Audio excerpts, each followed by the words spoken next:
A new report from the Trevor Project looks at the mental health of the LGBTQ plus youth in California. It explores issues like access to health care, conversion therapy, bullying, discrimination, and anti-LGBTQ policies.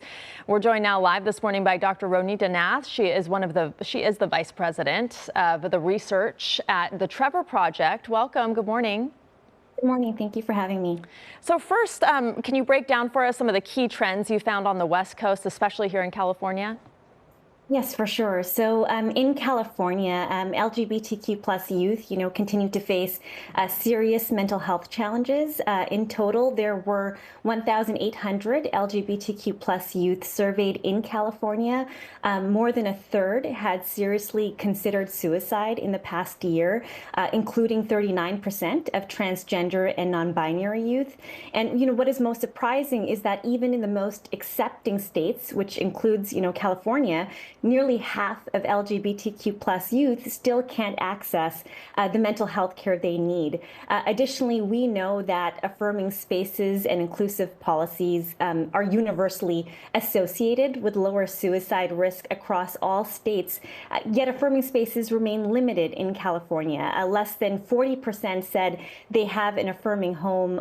Less than half said they were, at an affirming school. On top of that, bullying is all too common. About 1 in 3 in California faced in-person bullying, and more than a quarter experienced it online. So, there's still a lot of work to do to ensure that LGBTQ plus youth feel safe and supported in California. That is so sad. How does this compare to previous research? Is it better? Is it worse? I mean, these numbers are still pretty abysmal. Right. So, there's some encouraging signs. Community acceptance in California is much higher than, the national average and than what it was, a couple years ago when we did this report. It's 81% of LGBTQ plus youth say they feel accepted in their communities, which is, a really important protective factor. We're also seeing lower rates of suicide risk, anxiety, and depression compared to, a couple years ago, and fewer young people are reporting experiences with conversion therapy. So, while there's still a lot of work to do, especially around access to affirming homes, schools, and mental health care, these signs show that supportive communities and inclusive environments can really make a difference for LGBTQ plus young people. Yeah, and I think it's so important that we have awareness like this study to really understand the magnitude of this problem. There was also another study done by Hope Lab and Born This Way Foundation. It found that 44% of LGBTQ youth actually feel safer expressing their identities online compared to only 9% who said they feel safe in person. What's your take on that? Because that's kind of counter to a lot of other youth who get bullied online.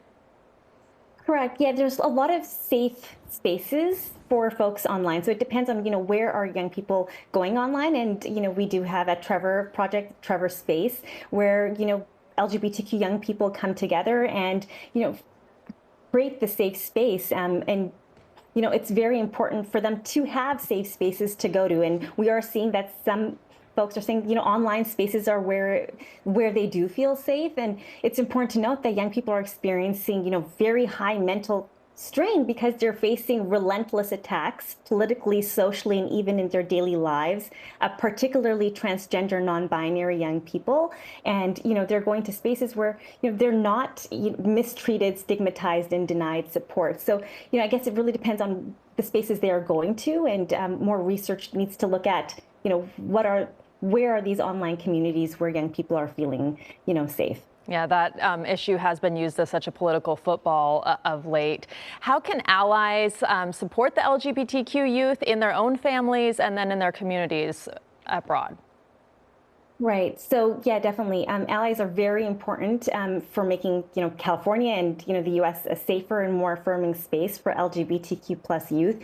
We need to take action at every level, in homes, within schools, in the community, and through policy to support LGBTQ plus youth. And, that starts by listening to them. And in the state report for California, we have talked to LGBTQ plus youth and listed what young people themselves are saying for allies to support them, and that includes trusting that young people know who they are, standing up for young people, not supporting anti-LGBTQ plus politicians, asking questions or looking at things on our own about LGBTQ plus identities to better understand, and respecting their pronouns. So it just goes to show you, you don't need to be an expert in LGBTQ plus topics or identities to show young people that you care, no matter where you live or how you were raised or your comfort level with LGBTQ plus topics. It's never too late to show them that, they are loved and supported. Well, we will leave it there on that note. Dr. Ronita Nath, thank you so much for being with us. We appreciate it. Very much.